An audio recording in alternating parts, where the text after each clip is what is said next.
올바르게 살아가기를 소원하고 하나님의 말씀대로 반응하기를 사모합니다. 오늘 말씀을 통해 저에게 가르쳐 주시고 깨닫게 하여 주시어서 이 마지막 때에 어떤 자세로 어떻게 살아가야 될지 제가 결단하는 귀한 시간이 될 수 있도록 주여 저를 주시옵소서. 그렇게 하실 주님께 감사드리며 살아계신 예수 그리스도의 이름으로 기도드렸습니다. 아멘. 반갑습니다. 2020년이 이제 시작이 되었습니다. 2020년이 진짜 올 줄은 초등학교 때는 상상도 못했는데 2020년이 와버리고 말았어요. 완전 그 영화 속에 나오는 미래의 상징 시점이 2020년인데 2020년을 저희가 살아가고 있습니다. 2020년을 살아가면서 어떠한 자세로 올해 한 해도 지금부터 출발하는 이후의 시대를 살아갈 것인가에 대해서 오늘 기도하면서 이 말씀을 나누도록 하겠습니다. 오늘 본문의 말씀인데 영상을 진짜했습니다. 만물의 마지막이 가까웠습니다.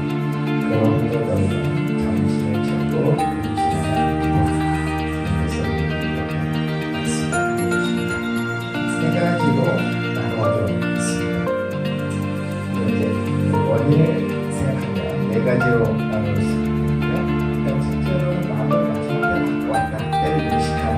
것이고 그 다음에 정신을 차려라. 그리고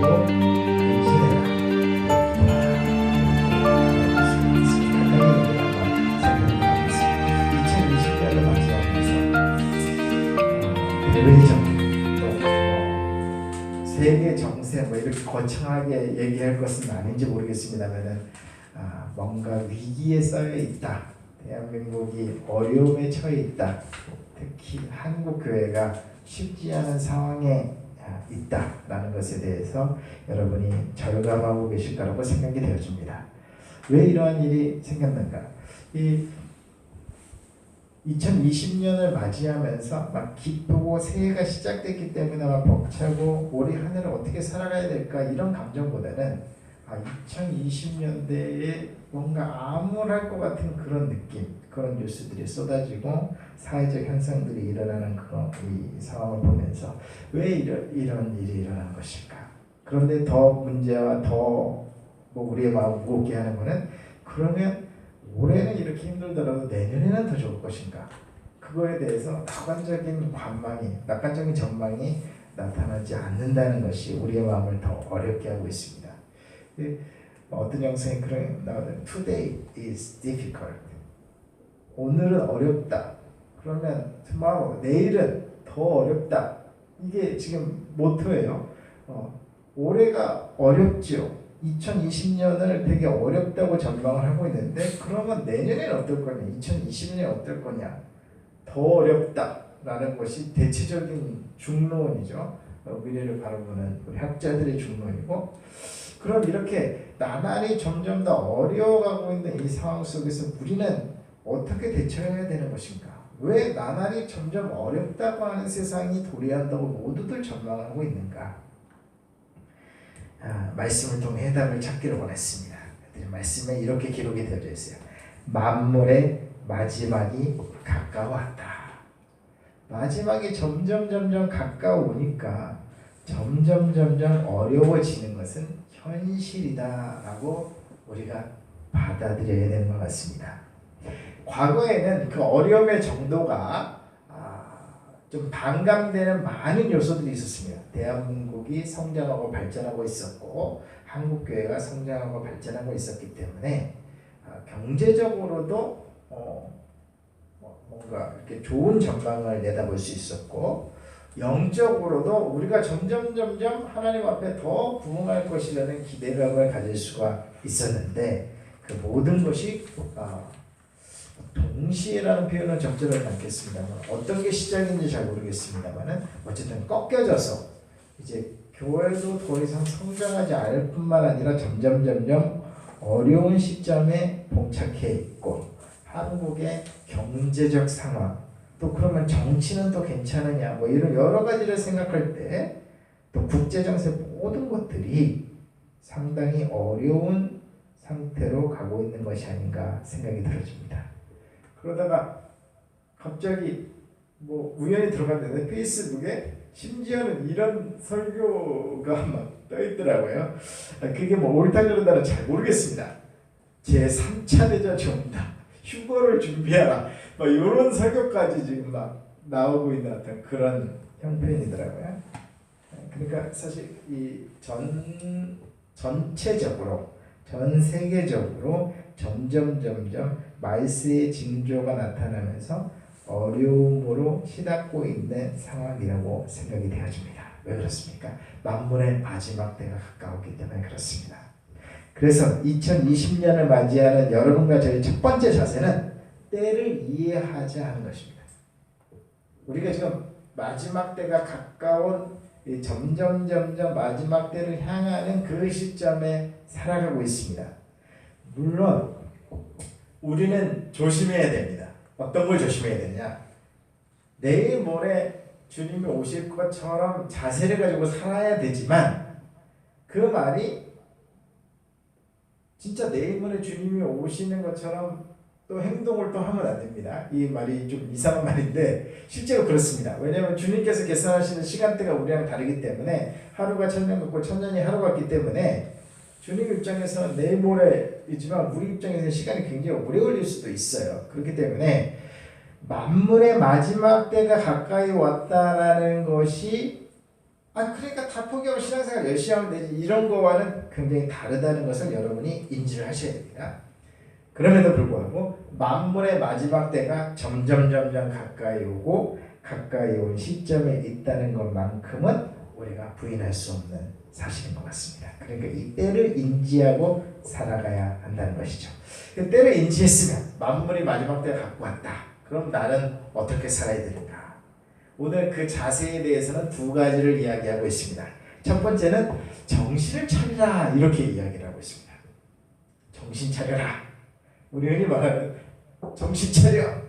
시험 기간인데 뭐 하고 있냐 이런 말처럼 만물의 마지막 때를 갖고 왔으니까 우리가 해야 될 첫 번째 자세는 정신을 차려야 된다는 것입니다.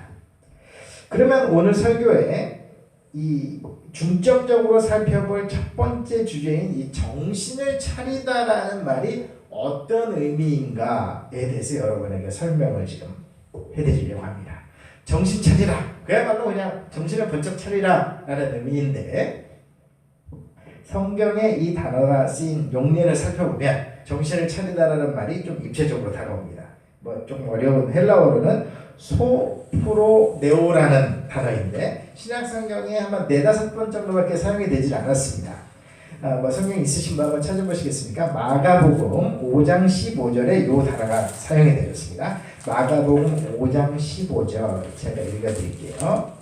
예수께 이르러 그 귀신 들렸던 자, 곧 군대 귀신 집혔던 자가 옷을 입고 정신이 온전하여 앉은 것을 보고 두려워하더라.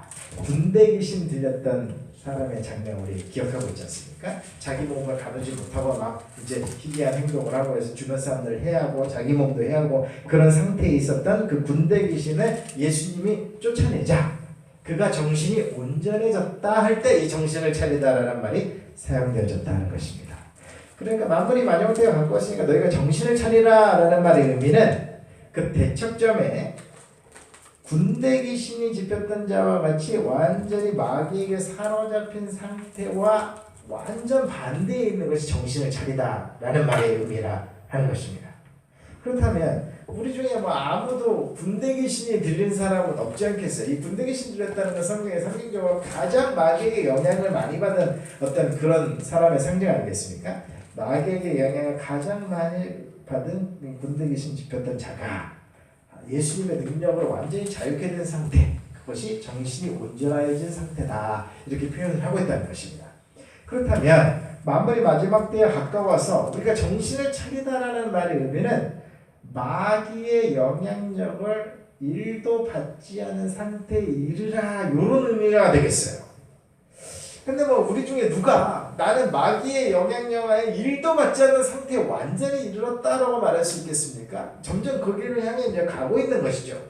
그러니까 정신을 차리라라는 말의 의미는 마귀에게 지금 영향을 받고 있는 부분이 있는데 야 만물의 마지막 때가 가까웠으니까 정신을 차려가지고 점점 마귀의 영향을 받지 않은 상태로 점점 진입해서 궁극적으로는 전혀 마귀에게 영향을 받지 않은 상태로 진입하라 라는 말이 정신을 차리라는 말의 의미다 하겠습니다. 이 얘기를 여러분에게 말씀을 드리면 뭐 조금 다가올지 모르겠어요. 제가 전에 사역했던 교회는 담임 목사님 비롯해가지고 이 축기 사역을 굉장히 이렇게 열심히 하고 있는 그런 교회였습니다. 축기 사역을 해보면 대부분이 축기가 돼요. 대부분 축기가 된다는 건 뭐냐면은 어떻게 예수 믿는 사람이 귀신 들릴 수 있느냐 이런 문제를 떠나서 누구도 마귀의 영향력을 받고 있다는 의미가 됩니다.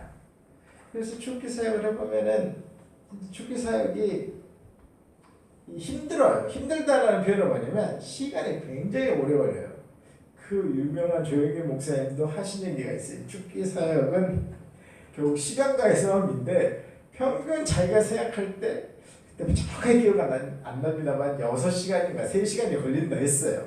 근데 실제로 그래요. 실제로 이게 예를 들면 예수의 명을 떠나가라 하면은 그냥 나하면 뭐 그런 현상이 일어나면 좋겠는데 그렇게 잘 되질 않아요.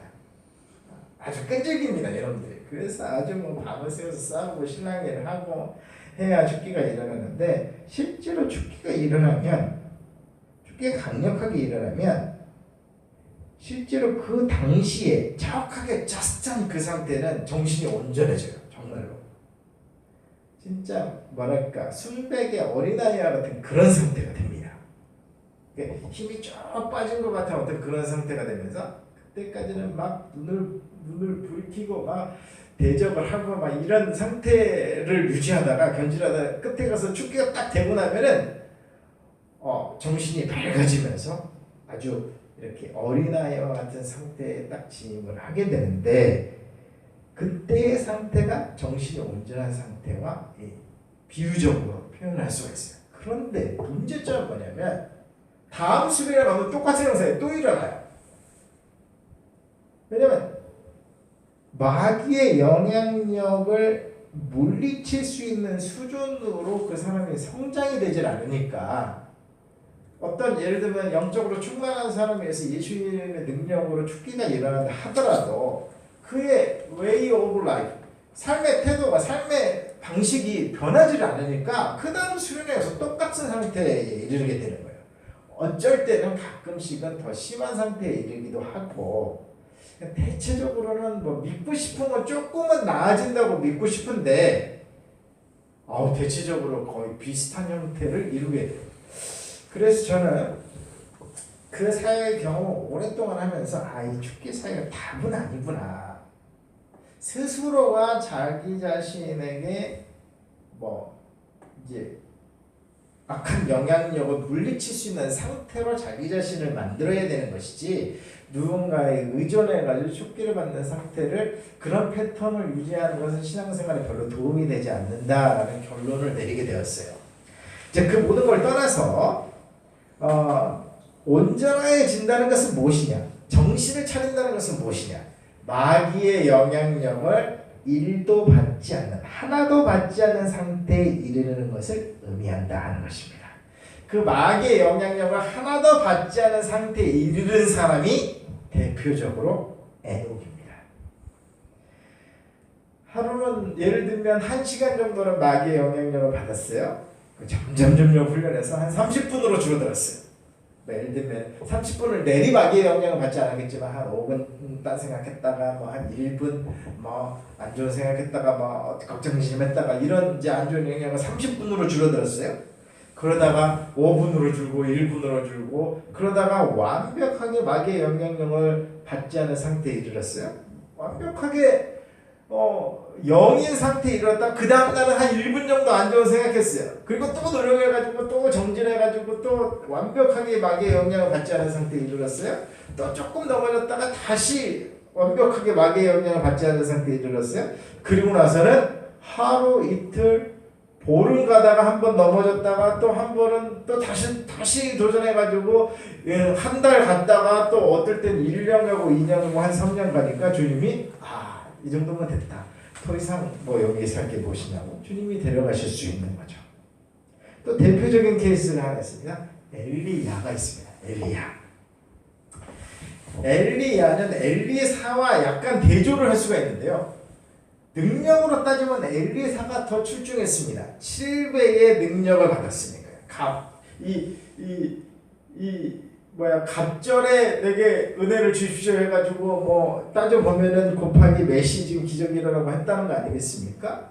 그러니까 사실 능력으로 따지면 엘리사가 엘리야에 비해서 더 출중했지만, 그리고 심지어는 그가 죽은 시체 옆에다가 죽은 사람 던지니까 죽은 사람이 살아나는 놀라운 기적도 일어나지 않았습니까?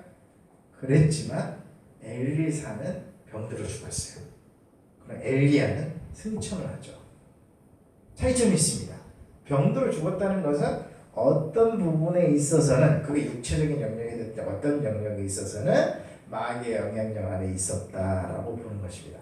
자, 이 말이 여러분에게 지금 막 저기 멀리 있는 얘기처럼 들릴 거예요. 왜냐하면 영적인 거장들도 완벽하게 마귀의 영향력에서 1도 영향을 받지 않은 상태에 이르지 못했다라는 얘기잖아요. 되게 어려운 단계인데 주님은 우리에게 요청을 하십니다.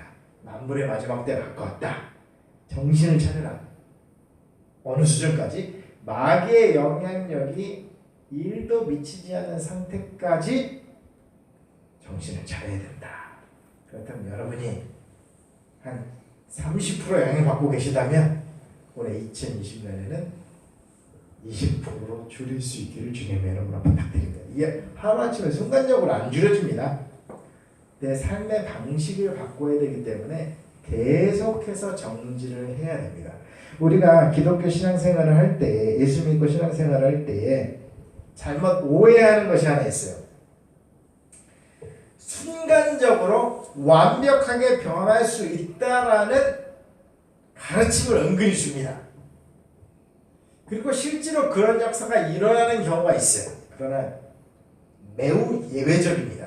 왜냐하면 우리는 삶의 방식이 있거든요. 삶의 방식이 바뀌어지지 않으면 순간 대단히 큰 영향을 받아서 그 상태는 정신이 온전한 상태가 되었다 할지라도 일상으로 돌아가면 내 삶의 방식 그대로 살아가기 때문에 그 삶의 방식 자체가 완벽하게 마귀에게 영향을 받지 않는 상태로 되지 않으면 결국은 영향을 받는 상황이 도래를 하게 되어집니다. 그래서 여러분에게 이제 도전드리고 목표를 드리는 것입니다. 2020년도에는 여러분이 2019년에 마귀의 영향을 받은 것로부터 훨씬 진보해서 온전히 성령님에만 이끌리는 그런 완전한 상태로 되어지기를 주님의 이름으로 부탁을 드립니다. 또 흥미로운 표현이 있어요. 두 번째, 이 정신을 차리다는 표현이 우리가 생각할 때 정신을 차리다라는 말과 약간 차이가 있는 것으로 보이는 구절이 있습니다. 성경 있으신 분 로마서 12장 3절 말씀을 한번 찾아보시면 흥미롭습니다. 로마서 12장 3절 말씀 제가 읽어드릴게요. 내게 주신 은혜로 말미암아 너희 각 사람에게 말하노니 마땅히 생각할 그 이상의 생각을 품지 말고 오직 하나님께서 각 사람에게 나누어 주신 믿음의 분량대로 지혜롭게 생각하라. 지혜롭게 생각하라에 정신을 차리다라는 헬라어가 사용이 되었어요. 그러니까 정신을 차리다라는 말은 마귀의 영향력으로부터 완전히 벗어난 상태를 의미하는 동시에 지혜롭게 생각하는 것과도 되게 관련이 있다는 것입니다. 그런데 이 지혜롭게 생각한다는 것이 어떤 조건이 있어요. 믿음의 분량대로 지혜롭게 생각하라 했습니다. 각 사람에게 하나님이 믿음의 분량대로 뭔가 나눠준 것이 있는데 그 믿음의 분량대로만 생각하는 것, 그것이 지혜롭게 생각하는 것이고 정신을 차리는 것이다. 그러면 이것과 대조적인 건 뭐냐? 마땅히 생각할 것 그 이상의 것 생각하면은 그거는 정신이 차려진 것이 아닙니다. 우리가 성령 충만하면 마땅히 생각할 것보다 더 멀리 있는 것 막 엄청난 이상을 추구하고 이렇게 될 것 같은데 성경이 말하고 있는 정신을 차린 상태는 내가 받은 것을 정확하게 생각하는 것이 정신을 차린 상태다 하는 것입니다. 조금 의역을 하자면 이런 것이죠. 내가 받은 것보다 더 많이 생각하는 것도 정신을 차린 것이 아니고 내가 받은 것보다 더 적게 생각하는 것도 정신을 차린 상태가 아닌 것이에요. 정확하게 내가 받은 것이 무엇인지를 알고 그에 맞게 생각하는 것이 정신을 차린 상태다 하는 것입니다. 그 유명한 말이 있습니다. 땅콩 박사님이라고 있어요.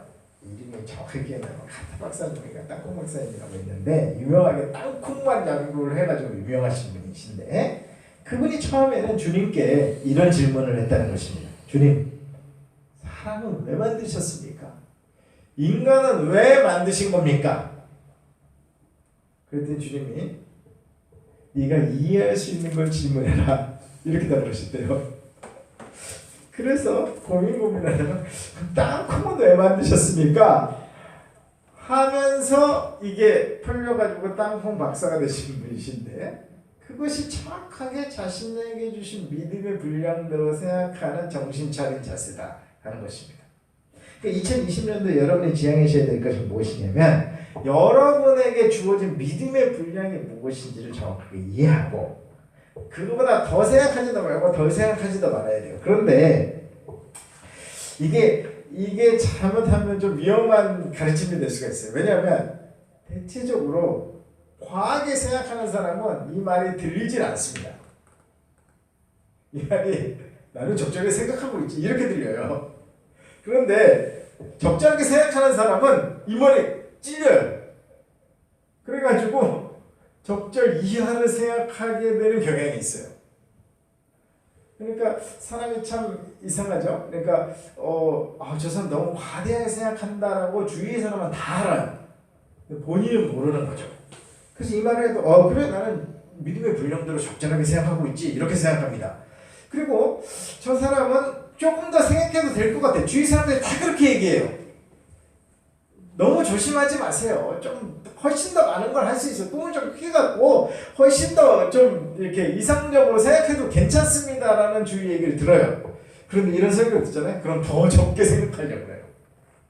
이게 인간의 모습인 것 같아요. 그런데 주님 앞에 마귀의 영향력을 1도 받지 않고 정신을 온전하게 차리게 되면 내가 생각할 분량이 어느 정도인지를 알게 되고 그것에 맞게 지혜롭게 생각하는 온전한 상태에 이르게 된다는 것입니다. 어쩌면 우리의 인생의 싸움은 끝까지 내가 생각해야 될 것이 어느 정도의 분량인가를 고민하는 평생일지도 몰라요. 빨리 고민을 잘 찾아내신 분들은 그에 따라 많은 것을 남기게 될 것이고 아직도 모르겠어 하시는 분들은 찾아가는 여정이 계속될 것인데 2020년도에 여러분의 믿음의 분량이 얼마나 되시는지 그걸 발견하고 그거에 합당하게 지혜롭게 생각하는 여러분과 제가 되기를 주님의 이름으로 부탁드립니다. 정신을 차리라는 말의 세 번째 의미입니다. 이것도 조금 흥미로운데요. 성경 한번 찾아보도록 하겠습니다. 고린도후서입니다. 5장 13절 말씀입니다. 고린도후서 5장 13절 제가 읽어드리도록 하겠습니다. 우리가 만일 미쳤어도 하나님을 위한 것이고 정신이 온전하여도 너희를 위한 것이니 온전하다 할 때 정신을 차리다라는 헬라어가 사용이 되었어요. 그러니까 이 성경이 참 재밌게 쓰여져 있죠. 대조되는 것을 항상 붙여놔서 이해를 쉽게 했어요. 그러니까 정신이 온전하다는 거에 대척점에 있는 건 미친 거예요. 미친 거에 반대되는 개념이 온전한 거니까 일단 미치면 안 됩니다. 그죠? 정신이 온전해야 되는데 흥미로운 것은 이 표현이 미쳤다고 비판을 받으니까 이 말을 한 거예요. 바울 좀 미쳤구나 저거 부활을 외치고 뭐 어쩌고 하는데 미친 거 아니야? 이런 비판이 오니까 그거에 대해서 변을 한 거예요. 사도 바울이. 내가 미쳤어도 하나님을 위해 미친 거고 내가 정신을 온전해서 해도 너희를 위해 온전한 거다. 다시 말해서 이 성경에 말하는 정신이 온전하다라는 상태는 제대로 미쳤다라는 말의 의미가 좀 더 가까운 것 같아요. 그래서 그 다음 구절에 보면 14절에 보면 그리스도의 사랑이 우리를 강권하시는도다. 우리가 생각 가운데 한 사람이 모든 사람을 대신하여 죽었은즉 모든 사람이 죽은 것이라 하면서 나를 위해 죽으신 예수 그리스도를 위해서 사랑하는 것, 그분의 사랑에 의해서 완전히 사로잡힌 상태를 강조합니다. 다시 말해서 성경이 말하는 정신을 차리라는 상태는 우리가 이 세상을 살아갈 때에 무엇인가에 이끌려서 무엇인가에 좀 강하게 표현하면 미쳐가지고 살아가는데 제대로 미친 상태가 정신이 온전한 상태다. 그럼 이 세 가지를 종합적으로 생각해보면 이런 것입니다. 막 춥기가 일어나가지고 완전히 깨끗한 상태가 됐습니다. 깨끗하면 끝나는 것이냐? 아니에요. 깨끗하고 끝나면 빈집이 돼가지고 더 공격을 받을 수가 있어요. 깨끗함을 넘어서서 그리스도의 사랑이 완전히 채워져서 그 사랑에 이끌리는 사랑에 미친 상태가 되어야 되는 것이죠. 그래서 어떤 목사님은 광인이라고 이제 평가를 받고 있지 않습니까? 미친 사람이 예수 그리스도의 그 복음에 미친 사람이 되어야 되는데 여러분과 제가 2020년 이 마지막 때가 가까운 이때에 정신을 차려서 마귀의 영향을 하나도 받지 않으면서 완전히 그리스도의 사랑의 포로가 되어져서 여러분에게 주어진 믿음의 분량대로 지혜롭게 생각하는 하나가 되시기를 주님의 이름으로 부탁드립니다.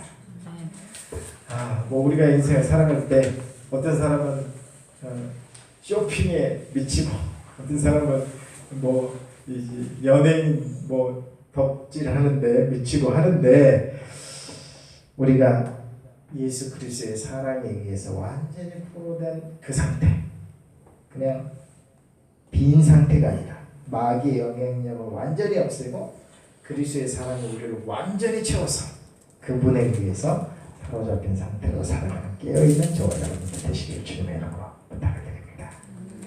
자, 그 다음에 정신을 차렸으면 그 다음에 어떻게 하라고 말씀하시냐면 근신하라라고 말씀을 하고 계십니다. 이 근신하라는 말을 성경에 역시 신약성경에 많은 단어가 사용이 되지 않았는데 근신하라는 말의 대표적인 구절 같이 한번 찾아보겠습니다. 데살로니가 전서 5장 5절 말씀입니다. 5절 8절까지 말씀이고요. 데살로니가 전서 5장입니다. 제가 읽어드리겠습니다. 너희는 다 빛의 아들이요 낮의 아들이라. 우리가 밤이나 어둠에 속하지 아니하나니 그러므로 우리는 다른 이들과 같이 자지 말고 오직 깨어 정신을 차릴지라. 할 때 이 정신을 차릴지라가 근신하라 라는 말이 되었습니다. 자, 이 전후의 문맥을 살펴보게 되면 주님이 두 가지를 대조시키죠. 빛 혹은 낮. 그때는 전기가 발달을 하지 않았기 때문에 낮에는 밝고 활동할 수 있고 밤에는 어둡고 활동을 못하고 이런 것이죠. 그러면 밤에는 대체적으로 뭐를 했냐? 요즘도 마찬가지죠. 별로 안 그런 사람도 있습니다만은 밤에는 잠을 자죠. 잠을 자는데 곱게 잠은 잘 좋은데 곱게 잠이 안 오니까 술을 마십니다. 그래서 밤의 대표적인 두 가지 형태는 잠을 자는 것이고 술 취하는 것입니다. 그럼 여기서 근신하라는 말의 핵심은 뭐냐면 잠을 자는 것과 반대되는 것입니다. 깨어 있어야 된다는 것이죠. 그리고 술 취한 것과 반대되는 것이에요. 정신줄 놓지 말고 정신을 바짝 차려라 이런 의미가 되는 것이죠. 그리고 근신하라는 말의 첫 번째 의미는 졸지 말고 잠들어 있지 말고 깨어 있어라. 그 술 취해서 흥청망청하지 말고 정신을 똑바로 차린 상태가 되어라. 이런 의미가 되겠죠. 근신하라는 말이. 또 한 가지 근신하라는 말이 이 말은 아주 이제 어떻게 보면 우리 어머님들이 자녀들에게 자주 쓰는 말인데 조금 고급스럽게 쓰여졌어요. 마음의 허리띠를 졸라매라 이렇게 성경에 쓰여 있는데요. 한번 찾아보겠습니다. 베드로전서 1장 13절 말씀입니다. 베드로전서 1장 13절 말씀에 그러므로 너희 마음의 허리를 동이고 근신하여 예수 그리스도께서 나타나실 때에 너희에게 가져다 주실 은혜를 온전히 바랄지어다 했습니다. 이 근신하라는 말은 마음의 허리를 동이라, 정신줄 챙겨라 이런 얘기가 되는 것이죠. 마음의 허리띠를 완전히 동여매고 그 다음에 뭐를 해야 되냐? 정신을 완전히 차려가지고 집중해서 무엇을 하라고 말씀하고 계시냐면 예수 그리스도께서 나타나실 때에, 재림하실 때이죠. 재림하실 때에 너희에게 가져다 주실 은혜를 온전히 바라봐라. 재림을 온전히 바라봐라 라고 말씀을 하고 있는 것입니다. 마지막 때가 가까워서 근신을 하는 것은 우리의 초점을 재림에, 주님이 다시 오실 그날에 완전히 맞추는 것. 그러면 자동적으로 우리는 배운 사람이기 때문에 무엇을 생각할 수 있냐면 10처녀의 비유를 생각할 수가 있습니다. 5명의 기름을 준비한 처녀와 5명의 기름을 준비하지 못한 처녀에 대해서 우리가 자세하게 살펴봤죠. 기름이라는 것은 빛이 비춰지도록 하는 원동력인데, 빛이 비춰진다는 건 착한 행실을 하는 것이니까 착한 행실을 하는 원동력인 기름을 준비한 자만이 주님의 재림의 혼인잔치에 올라갈 수 있는 거 아니겠습니까? 주님을 맞이할 수 있는 거 아니겠습니까? 그 주님의 재림을 기억하고 집중해서 생각하는 것, 그것이 근신한다 하는 것입니다. 여러분이 2020년을 생각하면 이 어려운 때에 생각하셔야 될 것은 마음의 허리띠를 그냥 졸라매고 집중해서 주님의 재림을 생각해야 돼요. 그럼 주님의 재림을 생각한다는 것은 무엇이냐? 마지막 기말고사 준비하라는 얘기니까 기름 준비해서 원동력을 가지고 남겨야 될 것을 남기면서 무엇을 통해서 남겨야 되냐? 양과 염소의 비유에 나와 있는 것처럼 목마르고 어려운 자들을 돕는 착한 행실을 통해서 여러분의 인생에 남겨야 될 것을 남겨야 된다는 것이죠. 그것을 생각하는 것이, 그럼 주님이 착하고 충성되노라 잘했다라고 칭찬하시는 것이 너희에게 가져다 주실 은혜의 의미가 되는 것이죠. 그것을 생각하셔야 됩니다.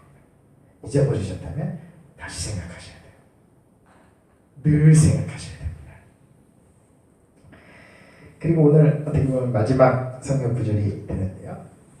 이거는 저도 이번에 처음 발견한 것인데 좀 깜짝 놀랐어요. 이 표현이 이렇게 사용되어졌다는 것에 대해서 지금 근신하라는 말의 의미를 살펴보고 있는데 전혀 예상치 못한 구절에 이 근신하라는 표현이 사용되었습니다. 이거는 꼭 한번 같이 찾아보시죠.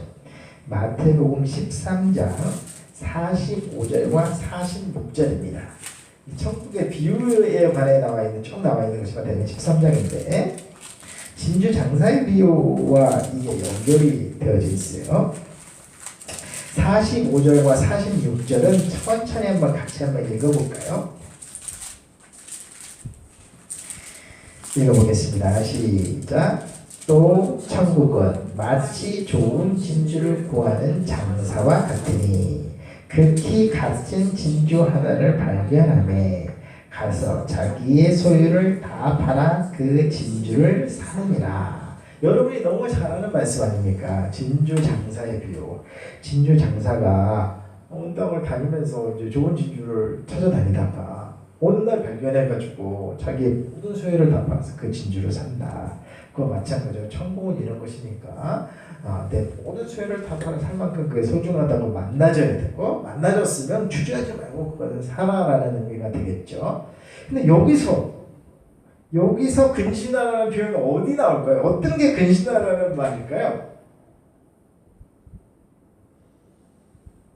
아무리 봐도 한국말에는 근신하라는 말이 없어요.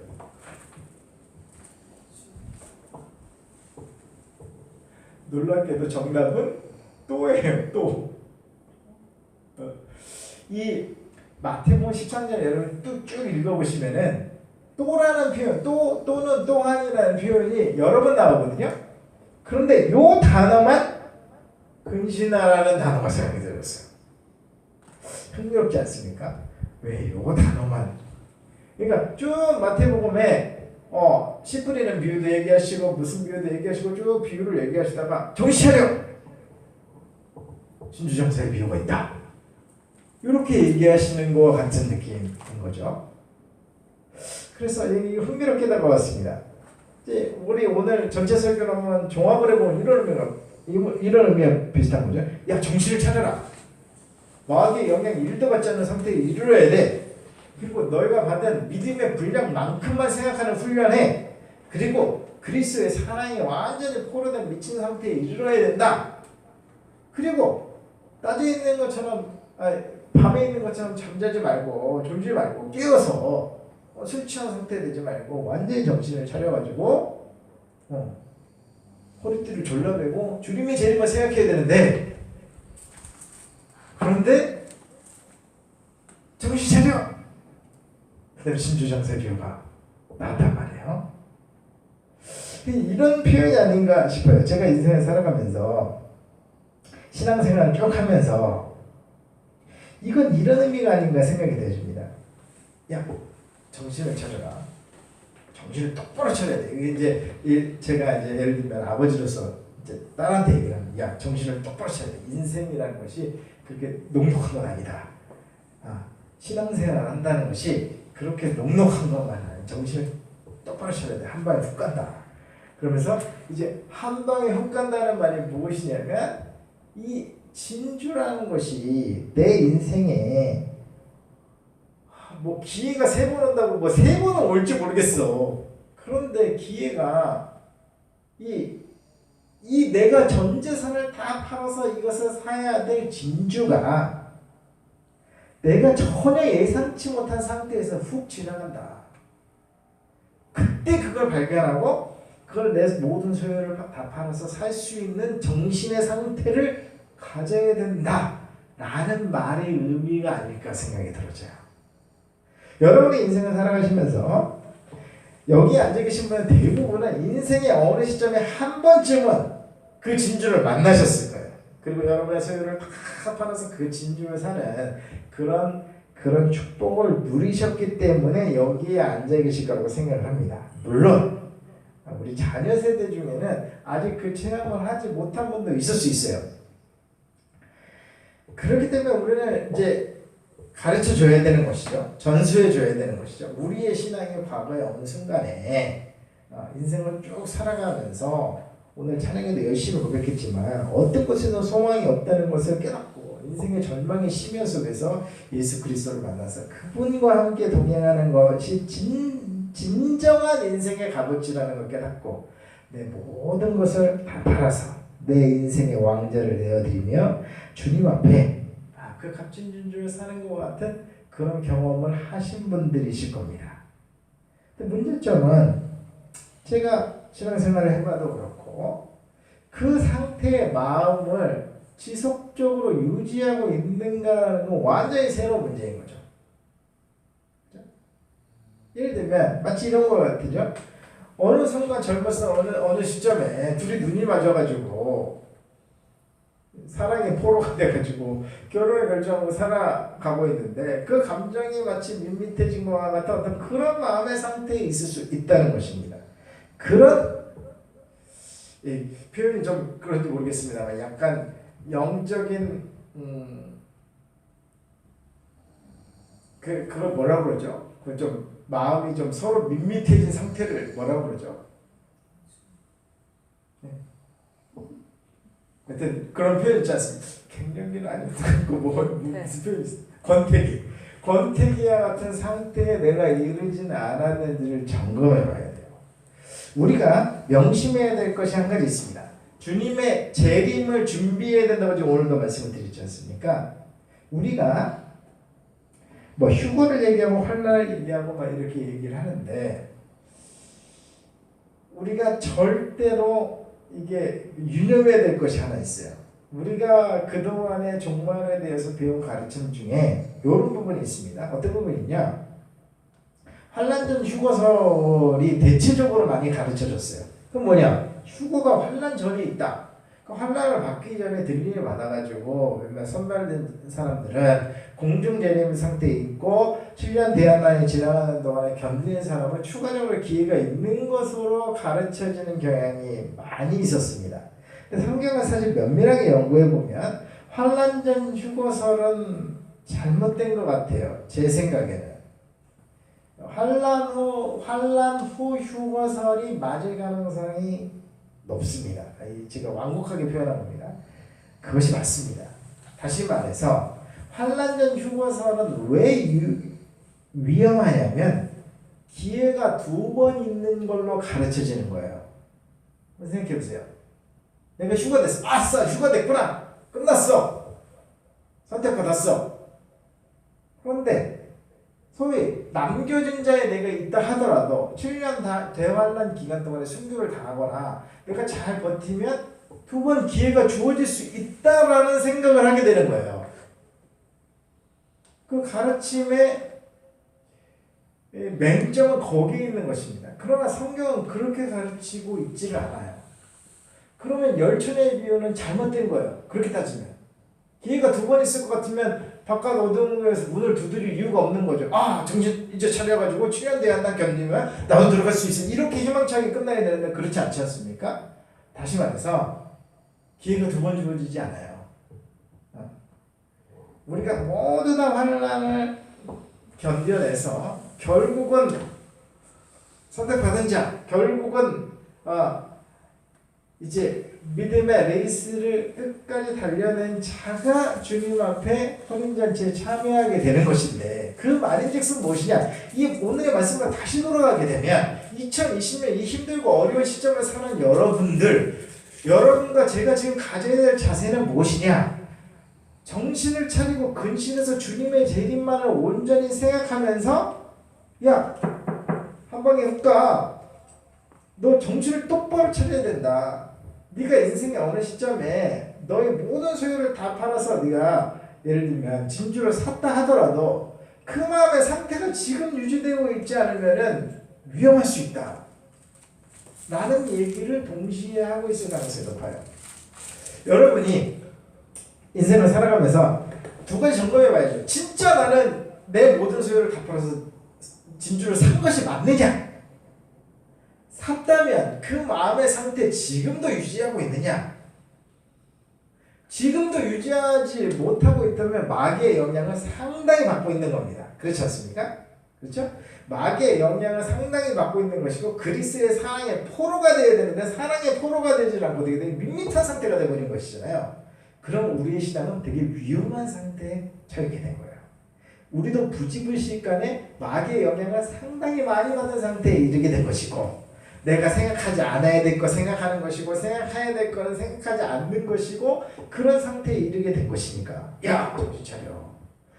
마음의 허리띠를 완전히 붙들어매고 주님의 재림만을 생각하면서 그 재림을 준비하는 자세가 오늘 너가 가져야 될 자세이고 2020년을 맞이하는 우리가 가져야 될 자세라고 주님이 우리에게 도전하고 있는 것입니다. 이런 마음의 자세를 가지고 기도하라는 것입니다. 어떤 분은 마음의 자세는 잘 가지시는데 기도를 안 하고요. 어떤 분은 기도를 열심히 하시는데 마음의 자세가 약간 이렇게 올바르지 않은 경향이 있는 경우가 있어요. 샤머니즘 쪽으로 기도한다든지 우리가 해야 될 일은 마음의 자세를 이렇게 올바르게 정신을 차리고 근심할 뿐만 아니라 그거에 근거하여 철저히 기도하는 2020년이 되시고 이후에 여러분의 삶이 되어져서 저와 여러분의 삶이 되어져서 점점 마귀의 영향력을 줄여가고 그리스도의 사랑의 포로가 되고 주님께서 받은 믿음의 분량대로 생각하고 졸지 말고 깨어 있어서 주님의 재림만을 온전히 생각하고 언제든지 주님이 주시는 그 진주가 나타나면 나는 그걸 내 평생의 모든 걸 다 팔아서 사겠다 라는 자세를 가지고 살아가는 저와 여러분들 되시기를 주님의 이름으로 부탁드립니다. 기도하겠습니다.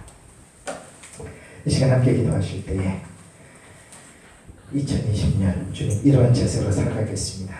저 자꾸 마귀에게 흔들립니다. 자꾸 유혹이 흔들립니다. 주님 붙잡아 주십시오. 정신을 차리게 해주십시오. 근신하게 해주십시오. 깨어 기도하게 해주시옵소서. 주님의 재림만을 생각하면서 나의 모든 소유를 다 팔아서 그 주님을 제가 사는 진주를 사는 제가 되게 하여 주시옵소서. 그런 마음으로 함께 기도하고 마치도록 하겠습니다. 기도하겠습니다. 하나님 아버지 그렇습니다. 저희 모두를 기억하여 주시옵소서. 그리하여 모든 성도님들과 하나님의 그 가정의 모든 하나님 아버지 자녀들 주님 축복하여 주시어서 아버지 정신을 차리게 하여 주시옵소서. 근신하게 하여 주시옵소서. 기도하게 하여 주시옵소서. 그리하여서 하나님 앞에 온전한 마음으로 재림을 준비하는 저희 모두가 되어줄 수 있도록 주여 은총을 베풀어 주시옵소서. 오늘도 살아 역사하시는 하나님 아버지 2020년도를 저에게 허락해 주심에 감사를 드립니다. 만물의 마지막 때가 가까워서 저희 마음이 힘들고 어렵고 주변 환경들이 정말로 쉽지 않은 녹록지 않은 시대를 저희가 살고 있습니다. 정신을 차리게 하여 주시옵소서. 근신하게 하여 주시옵소서. 그러 말미암아 기도하게 하여 주시옵소서. 그리하여서 우리 중에 한 명도 낙오자가 없이 다 주님의 재림 때에 혼인잔치에 들어가는 저와 연락의 모든 성도인과 그 가정의 권속들이 다 되어줄 수 있도록 주여 은총을 베풀어 주시옵소서. 그렇게 하실 주님께 감사드리며 살아계신 예수 그리스도의 이름으로 기도드렸습니다. 아멘.